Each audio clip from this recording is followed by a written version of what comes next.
실제로 이제 해리스 후보의 경제 정책은 사실은 바이든 대통령의 경제 정책과 거의 흡사하거나 유사합니다. 반도체 지원법 같은 경우에도 거의 그대로 유지될 가능성이 좀 높고, 트럼프가 딱 됐을 때에 나타날 수 있는 가장 큰 변화 중에 하나는 역시 이제 특별한 경제 강의 머니 특강.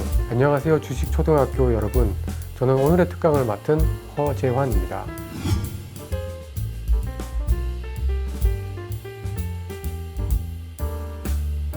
그러니까 지금은 약간 민주당은 민주당대로 집계를 하고 있고 공화당은 공화당대로 집계를 하다 보니까 이게 굉장히 좀 막상막하, 그리고 어떤 일부 여론조사 결과에서는 이제 해리스 후보가 앞서는 걸로 나오고 있는데요.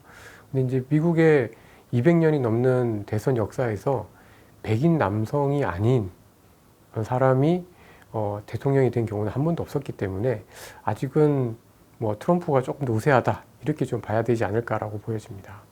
트럼프 총격 사건 이후에 워낙 이제 트럼프 지지율이 확 높아지면서 소위 이제 트럼프 트레이드라고 해서 트럼프 수혜주들이 올라가고, 또 트럼프 일기 때 초기에 이제 나타났었던 뭐 금리 상승, 달러 강세 이런 흐름들이 굉장히 강해졌다가, 또 해리스 후보가 또 낙점이 되면서부터는 지금은 또 조금 그 분위기가 좀 바뀌고 있는 것 같습니다. 근데 전체적으로 보면 약간은 안전자산, 왜냐하면 지금 뭐 워낙 이 차이가 좀 적은 편이고 누가 우세하다라고 이렇게 단정지어서 얘기하기가 어렵다 보니까 전반적으로는 불확실성에 대한 반응들, 그래서 좀 안전자산이 조금 더 우세하고 그동안 많이 올랐던 자산들이 조금 가격 조정을 받는 그런 흐름으로 나타나고 있다, 이렇게 저는 좀 보고 있습니다. 이제 해리스 후보가 아시겠지만 이제 캘리포니아 검찰총장, 거기 이제 상원 의원 출신인데, 아무래도 이제 캘리포니아가 보면은 조금 더 진보적이고 좋게 얘기하면 자유로워기도 하고, 이제 그러다 보니까 이제 그런 의견들이 좀 나오고 있는데, 실제로 이제 해리스 후보의 경제 정책은 사실은 바이든 대통령의 경제 정책과 거의 흡사하거나 유사합니다. 그래서 반도체 지원법 같은 경우에도 거의 그대로 유지될 가능성이 좀 높고, 뭐 더 확대될지는 잘 모르겠습니다만은 기본적으로는 대동소이하다, 이렇게 좀 보는 게 맞지 않을까라고 좀 보여지는데, 이 해리스 후보가 근데 사실은 이제 여성 인권 이런 것들에 좀 더 초점을 맞추고 있는 사람들이기 때문에 경제 정책의 방향이 트럼프 대통령만큼 이렇게 뚜렷하지는 않다라는 한계는 좀 있습니다. 그래서 뭐 좀 일부에서는 진보적인 경제 정책을 내놓을 수도 있다라는 의견들이 좀 있긴 하지만, 사실은 뭐 바이든 대통령 때랑 크게 다를 건 없을 거다라고 보는 게 조금 더 합리적이다, 이렇게 좀 말씀드리고 싶습니다. 근데 뭐 크게 이제 세 가지죠. 그러니까 뭐 에너지, 그다음에 국방, 그다음에 무역, 이렇게 세 가지인데, 에너지는 뭐 다들 아시는 것처럼 트럼프 대통령이 주구장창 이제 주장하던 게 이제 에너지 독립과 자립입니다. 이제 그러기 위해서는 너무 친환경을 쓰기보다는 미국 내에서 화석 연료를 더 많이 개발을 하자라는 거기 때문에, 아무래도 이제 친환경 전기차에 대해서는 이제 조금 더 그와 관련돼서 조금 피해를 입고, 이제 전통 화석 연료 쪽에서의 산업들에 대해서는 규제를 풀어주자라는 게 이제 에너지 정책이고요. 국방과 관련해서는 뭐 다들 아시겠지만 이제 불법 이민자 퇴출하겠다. 뭐 그다음에 그 남부 지역, 특히 멕시코 국경 지역에 대해서 국경을 더 강화하겠다, 뭐 이런 이야기들, 그러면서 뭐 대만이나 나토나 이런 데서 이제 방위비 지원을 이제 좀 덜하고, 미국에서 돈 버는 나라들은 미국에 방위비를 더 내라, 이런 식으로 이제 정책을 하는 것들이 또 줄곧 내용이고요. 그다음에 이제 무역 관련해서는 많이 유명한 이제 관세죠. 그러니까 이제 결국 트럼프 정부 정책의 핵심은 자국 우선주의고, 미국에서 돈을 벌게 되면 거기에 해당하는 대가를 내놓아라, 이렇게 좀 정리를 해볼 수 있을 것 같습니다. 그게 숫자적으로는 가능할지 몰라도 현실적으로는 굉장히 좀 어렵습니다. 그러니까 사실 이제 관세라는 거는 수입품에 대해서 이제 세금을 부과를 하는 건데, 실제로 이제 그게 그 세금 부과가 엄청나게 되면은 실제로 이제 미국의 소비가 어떻게 보면 좀 나빠질 수도 있기 때문에, 실제로 그만큼 세수가 들어온다라는 보장을 하기가 사실은 좀 어렵고요. 오히려 소득세 같은 경우에는 이제 보편적으로 모든 가게나 기업들에게 이제 세금이 떨어지는 거기 때문에, 확실히 이제 예를 들면 그 세수가 들어오는 거가 줄고 나가는 게 많은 반면에, 들어오는 거는 그 관세 인상을 통해서 이렇게 들어오는 부분들을 사실 확신하기가 어렵기 때문에, 이 부분은 정말 약간 너무 숫자적으로 그냥 계산을 한 게 아닌가라고 해서 약간 좀 현실성은 좀 많이 떨어진다라고 좀 보고 있습니다. 그게 IRA 법안이 사실은 이제 통과되기 위해서는 의회를 통과를 해야 되고요. 의회를 통과하려면 이제 두 가지가 필요합니다. 하나는 상원과 하원에서 압도적인 지지를 받아야 되고, 그 다음에 또 그게 통과되는데 시간이 필요하잖아요. 근데 지금 사실 하원은 공화당 우세이지만 상원은 사실 지금 뭐 49대 51 요 정도로 지금 민주당이 우세하고, 요번에 이제 좀 바뀐다고 하더라도 사실 아주 근소한 차이로 공화당이 우세를 할 거기 때문에 사실 IRA 법안 자체를 폐기하는 것은 쉽진 않습니다. 아무리 대통령이 그렇게 얘기를 해서도 쉽진 않고, 실제로는 뭐 여러 행정명령을 통해서 IRA를 통해서 나가는 그 외국 기업들에 대한 보조금이 좀 줄겠죠. 아무래도 그게 그렇게 보는 게 좀 합리적이지 않나라고 보여져서 IRA 법안이 폐기될 가능성은 저는 그렇게 높지는 않다라고, 현실적으로 굉장히 어렵다라고 보고 있습니다. 뭐 특히 이번 선거에서의 핵심은 사실 트럼프냐 해리스다도 있지만 상하원을 공화당이 다 가져가느냐 아니냐도 굉장히 좀 중요하거든요. 근데 이제 다 가져가게 되면은 뭐 폐지는 아니더라도 상당폭 이제 IRA 관련해서 이제 보조금이 줄어들 가능성이 높고, 그렇게 되면 그동안 보조금을 이용해서 공장을 지었다든지 또는 이제 그 회사의 이익을 보조를 받아서 장사를 잘했던 기업들이 약간 타격을 받을 가능성이 분명히 있습니다. 이게 이제 그렇게 보시면 될 것 같아요.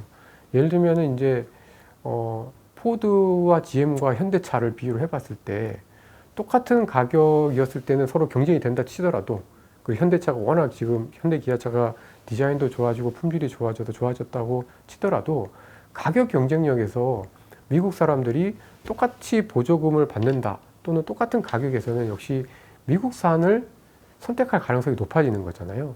근데 이제 그런 것들을 그동안 이제 보조금을 통해서 많이 이제 상쇄를 해왔는데, 그게 적어지면은 아무래도 이제 외국 기업들이 좀 더 돈을 벌기가, 특히 미국 시장에서 돈 벌기가 어렵다라는 거죠. 그러니까 이게 말씀하신 대로 얼만큼 정말 그 타격이 일지는 알 수는 없습니다만은, 기본적으로 어쨌든 이게 보조금을 적게 주는 순간 가격 경쟁력에서 어쨌든 밀리고 시작을 하는 거죠.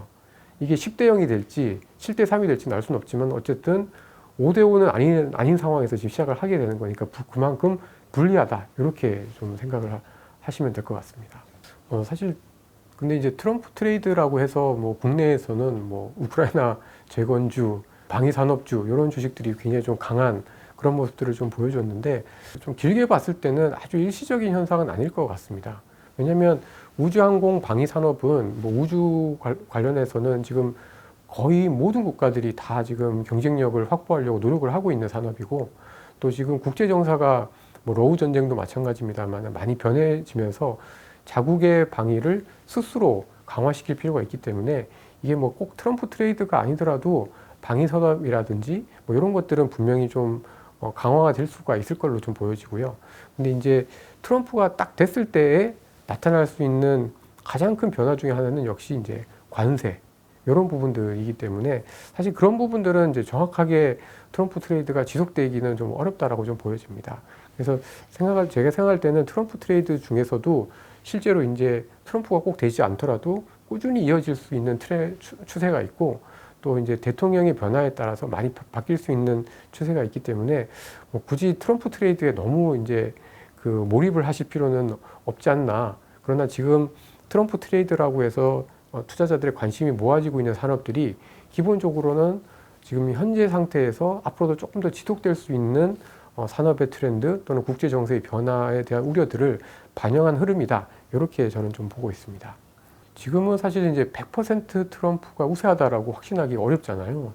그렇기 때문에 이제 금융시장에서는 어떻게 느끼냐면 불확실성이 생긴 거죠. 근데 이제 금융시장에서 제일 싫어하는 게 불확실성이잖아요.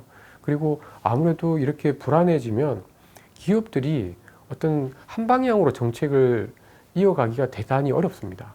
그러니까 투자를 할 계획이 있다고 하더라도 대통령 지금 선거가 이제 100일 정도 남았는데요. 그러면 100일 끝나고 보지 뭐 이런 식으로 되다 보니까 뭐 기본적으로는 이게 대선이라는 것 자체가 주는 불안감이나 불확실성이 분명히 있고, 이런 부분들이 분명히 경기에나 이런 부분들에는 분명히 좀 부정적일 수 있기 때문에 뭐 기본적으로는 조금 이게 변수가 아닌 게 아니라 계속 이제 선거 끝날 때까지, 그리고 이제 뭐 2차 토론 같은 이런 정치 이벤트가 있을 때마다 계속 아마 시장은 요동을 치고 뉴스에 굉장히 좀 민감해진다라고 좀 보여져서, 약간 지금부터 미국 대선까지는 뚜렷한 방향을 좀 기대하기가 확실히 이제 지난 상반기보다는 확실히 좀 많이 더 어려워졌다, 이렇게 좀 생각해 볼 수 있을 것 같습니다. 뭐 지금 이미 금융시장에서는 9월 인하 가능성을 거의 100% 가까이 반영을 하고 있기 때문에 7월 초에 발표된 미국의 물가, 그다음에 고용 지표를 보면은 확실히 미국 고용과 물가가 지금 떨어지고 있는, 둔화되는 추세가 확실히 상반기보다는 확실히 더 이렇게 뚜렷해졌습니다. 그래서 뭐 빠르면 9월 정도, 늦어도 11월 정도인데, 이제 여기서 나타나는 변수가 또 트럼프인 거죠.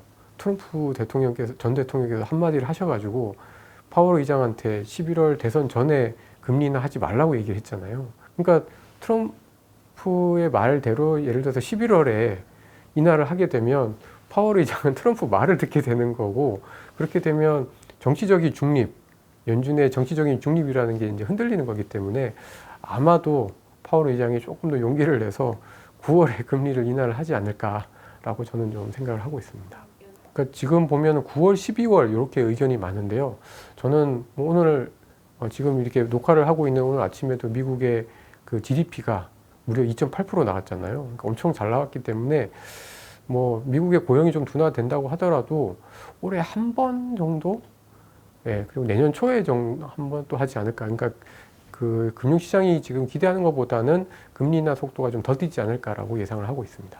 지금의 미국 경제의 구조가 지난 한 10년, 15년 동안과 굉장히 많이 바뀌었다라고 생각을 좀 해서 금리 인하의 효과가 그렇게 크지 않거나 되게 좀 천천히 나타날 가능성이 좀 크지 않을까라고 좀 보고 있습니다. 왜냐하면 코로나 이후에, 그리고 그 이전에도 미국을 비롯해서 저희 한국도 마찬가지입니다만 가장 크게 문제가 된 게 부익부 빈익빈이거든요. 그리고 미국에서는 대형 기업과 그렇지 않은 기업. 그러니까 무슨 말이냐면 지금 미국이 기준금리가 뭐 5%가 넘는데 이것으로 인해서 고통받는 저소득층과 중소기업들이 있다라는 거죠. 굉장히 많고, 그 사람들은 이제 금리 인하에 따른 수혜를 보겠지만, 사실 그동안 또 한 지난 2, 3년 동안에 미국 경제를 끌어온 거는 미국의 중산층 이상, 그리고 고소득층, 그다음에 미국에서는 소위 빅테크들, 그러니까 금리랑 상관없이 현금을 엄청 쌓아놓고 있는 빅테크 기업들이 미국 경기를 끌어오고 있다 보니까 사실 그들은 금리 인하의 어떤 효과를 그렇게 많이 느끼지는 못할 거다라는 거죠. 그래서 저는 예전에 비해서 금리 인하의 효과가 아주 드라마틱하진 않을 거다라고 예상을 좀 하고 있습니다.